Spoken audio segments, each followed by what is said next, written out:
Ladies and gentlemen, I have a confession to make. I'm no good at Mario Tennis Aces. In all fairness, it's the first Mario Sports title I've picked up in some time. For that reason, I wanted to grind out on story mode before I hit online, because if I was going to get decimated by complete strangers, I at least wanted to put up a fight. Unfortunately for me, story mode proved to be a bit more of a challenge than I had anticipated. The actual gameplay wasn't a problem. Improving at Mario Tennis Aces is easy enough to keep you invested, but not so easy as to bore you. Eventually, but not that eventually, I happened upon a level that was just a little too difficult for me. And so I lost. I'll admit it, my pride was hurt, and I wanted to get right back into it. But Nintendo had other plans in mind. Instead of restarting immediately, I was redirected back to the level select menu, where I was bombarded by unskippable dialogue shaming me for not succeeding. At this point, I was slightly miffed. When I clicked to replay the level, I was met with the same original dialogue before the level began. And yeah, it's skippable, but why add it in a second time in the first place? Finally, I had to wait through a loading screen before the level began. The only positive aspect of my predicament is that it serves as a paradigm for the dilemma at hand: the retry button. You see, realistically, the retry button, or more accurately, the retry mechanic, is more often than not representative of a game's replayability. And in 2018, when your typical AAA title costs $60 before DLC, replayability is critical. And don't get me wrong, I understand that some of these world-class titles are so demanding on today's primitive rendering technologies that a lengthy loading screen may be a small price to pay. But I have no quarrels with hardware limitations, and this specific instance is quite rare in most games, so let's move on and instead address some ways the video game industry has approached the retry button situation. For many single-player games, developers will go out of their way to make sure the game is challenging, but not so much that you'll have to rewatch the same death animation or listen to the same death dialogue 100 times. If you don't die very often, or at least in the same place repeatedly, any old game over screen will do you just fine. If post-death loading times aren't obnoxious, the game will naturally shift your attention to other things, like how you actually died. In fact, a funny or stupid death once in a while will lighten the mood of a game and often make it more enjoyable. On the other hand, that shift in mood can be undesirable in some thematic games, so it really does differ case by case. A decent retry mechanic is far more lucrative in games that try to ramp up the difficulty.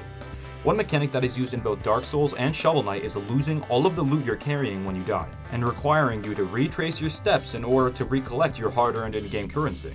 Not only does this keep the player more mindful of their location, but it raises the stakes every time you retry the same section. Shovel Knight only returns half of your loot if you recollect all of your spoils, and if you do choose to recollect it, it's separated into 3 hard-to-reach bags in an area that was already difficult enough the first time you passed through. That's more Dark Souls-esque than Dark Souls. Some games elect to eliminate the retry button mechanic as a whole, and instead just throw you right back into the level so you can give it another go. This typically works best with platformers, as they tend to be more repetitive, especially on the later levels. One of 2018's best indies, Celeste, executes this flawlessly. Dying and restarting in Celeste is one fluid movement that, in combination with the unyieldingly zen music, prevents a death from obstructing your flow, and even takes most of the frustration out of dying on one part over and over again. Most of the frustration. Death animations are incredibly versatile and serve many purposes across a wide spectrum of video games. A simple death animation like that in Owlboy is necessary to ease the transition from happy-go-lucky music playing to an abrupt murder, and it's even skippable, which is a nice touch for games with more lengthy death animations. Other death animations, like that in Crash Bandicoot, can be quirky and fun, and in the specific case of Crash Bandicoot, quite nostalgic. In contrast, they can raise the stakes in a game and even help construct the mood. Playdead's Inside is aptly creative with its death animations. Each and every demise of Inside's protagonist is unapologetically gruesome and eerily anticlimactic. Players can see business go on as usual in the presence of a dead child before the screen fades to black and they are returned to the last checkpoint. It evokes empathy in the player for the little boy, which is not an easy accomplishment for a game with no dialogue. For speedrunners, a time-consuming retry mechanic can ruin a record-paced run. In Mario Odyssey, for example, missing this jump here in the Wooded Kingdom doesn't result in a death, but something far worse. You become trapped in a subworld where you have to retrieve a seed, plant it, and then climb back up to the overworld. I understand that the developers want it so that there are many opportunities to happen upon this secret area, but why not allow the player to teleport out of it? Cappy can already fly out of hard-to-reach places, so it definitely wouldn't be a logical error, and people who discover it on accident aren't just going to leave. After all, who in their right mind would skip a secret area in a Mario game? Furthermore, an unnecessary loading screen or animation can make farming materials in a video game significantly more tedious. In Breath of the Wild, farming Dragonborn shards is a much more positive experience than farming arrows. Every time you want to farm 10 arrows, you have to teleport back to the closest shrine, or a travel medallion if you have the DLC, and pull the chest out of the water to collect your arrows. This means sitting through 2 unskippable animations and a loading screen every time you want 10 arrows.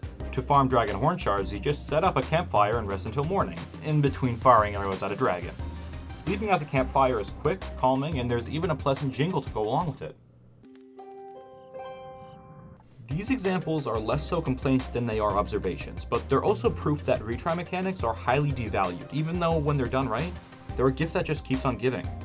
But a poorly designed post-failure dialogue sequence accompanied by a repeated introductory dialogue sequence finished off with a dull loading screen can suck the average gamer dry of the little patience they have.